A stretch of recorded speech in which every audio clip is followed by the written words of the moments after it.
দোকানে গিয়েছিলাম দই ফুচকা খেতে। ওরে বাবা, দোকানে এত ভিড়, তাই ভাবলাম একটা ফুচকার প্যাকেট কিনে নিয়ে বাড়িতে এসে ফুচকাগুলো ভেজে নিলাম। ভাজা মশলার মধ্যে ভেজেছিলাম জিরে আর শুকনো লঙ্কা, ওটাকে গুঁড়িয়ে নিয়েছি।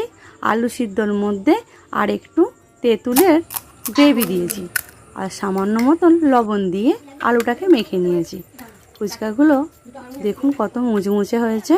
আস্তে আস্তে এর মধ্যে আলুর পুরগুলো দিয়ে দিয়েছিলাম আর ভেতরে টক দই দিয়েছি।